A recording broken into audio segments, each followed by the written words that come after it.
Hey everybody, happy Monday. How is everybody today? I just am so excited to be able to connect with you for another week. So let me just give you a heads up. I'm filming these videos on Wednesday, October 20th for the week of October 25th through the 29th. And I know I'm right now 6 days past my due date with baby Jeremiah. And I just really wanted you guys to have the content that I provide every week. I have no idea when he's going to be born. I go to the doctor tomorrow. So tomorrow, when you're watching this, I'll have already been to the doctor. Baby Jeremiah could have already been born, but at the time that I'm filming these videos for this week, for all week, I am still pregnant and just anxiously awaiting his arrival. So it could be tomorrow. It could be this weekend. It could be, I don't know. We'll just wait and see. I will be sure to announce it to everyone.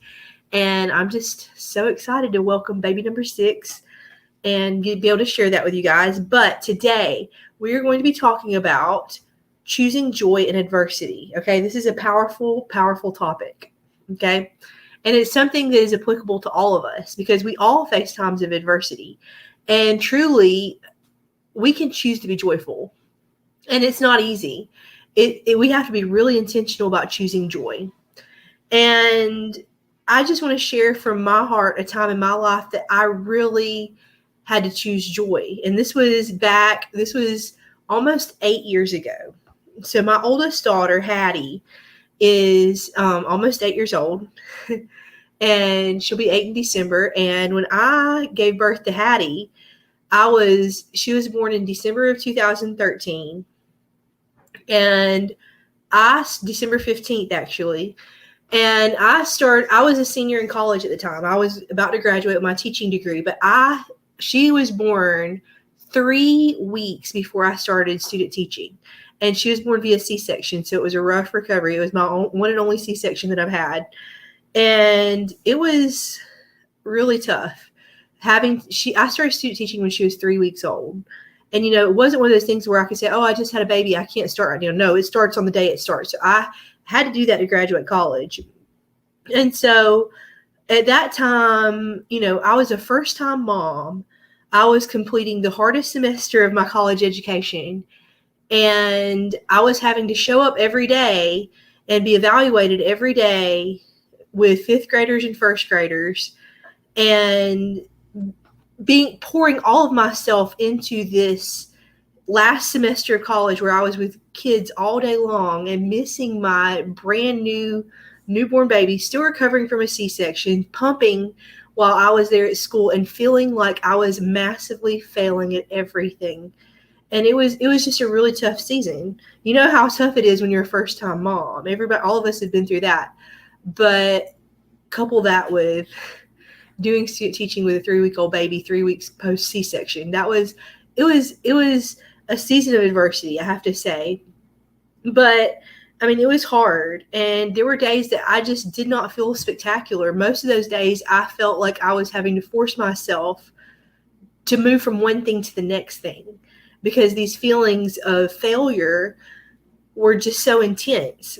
And you know what? I was looking back, even though at the time it felt like what I was doing was impossible. Like, what was I thinking? Why am I doing this? And I cried a lot. There were a lot of tears involved. But looking back, knowing what I know now, I did great. I did great in that season. I crushed it.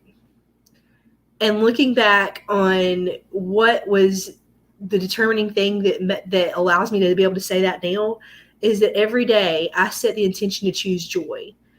And when those thoughts would creep into my mind, oh, you're not being a good mom, or you're not being a good student teacher, no one's going to hire you for a job,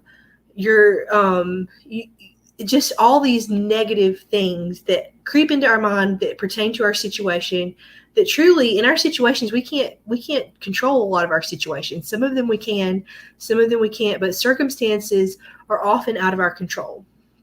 However, we can choose our attitude. We can choose our response to that situation. We can choose our thoughts, believe it or not. Some people think your thoughts are controlling you, but in reality, you're choosing your thoughts. And that's where it has to start. If you want to change how you feel about something, you have to start by changing what you think about that thing, what you believe about that thing. And so, this was before my essential oil journey started. So I just really, I had to, I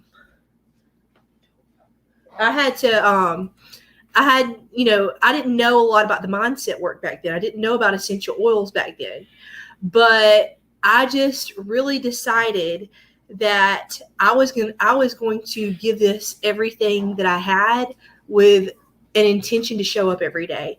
And I chose to be thankful for the positive things that were going on in that life. I chose to be thankful that I had the opportunity to get an education. I chose to be thankful that I had a daughter, that she was healthy, that she was thriving, that thank God she started sleeping through the night at 6 weeks old, because I needed that, and I had so much to be grateful for. And that is what kept me going and allowed me to show up for the kids that I was serving at school every day and for my own family.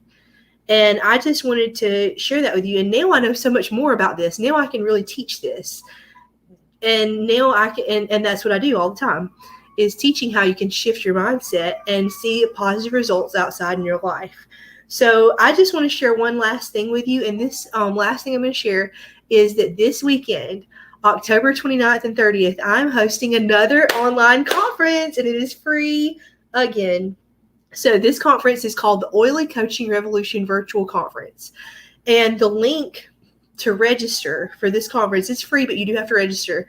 The link to register is in the description of this video. So there is a free option, and there is also, I want to clarify. So there's a free option to watch the conference for free for 48 hours, and then it's going away. There's also a paid option that's $27 to get lifetime access to the conference, and also access to a one-on-one coaching session with myself and my mentor, Kate Penwarn Thompson. And, you don't have to sign up for the paid option. You can watch it for free, but this is just to, I want to make this available to everyone so that they can, there's two options out there. FYI. So there are going to be some amazing people at this conference. All the people who are going to be speaking at this conference, there's 7 amazing speakers.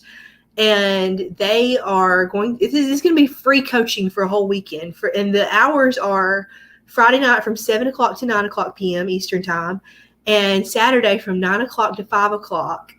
So all day Saturday and Friday night. It's going to be amazing. You are going to get some amazing coaching from some top name coaches, and it's going to be focused on your personal development as a mompreneur, as just a mom, and you're going to learn a lot of amazing tools. And I just can't wait for you to be a part of it. So I encourage you to sign up for this event and come watch it and be coached by some of the very best. I'm bringing this to you because I want you to have this. I want to see you succeed.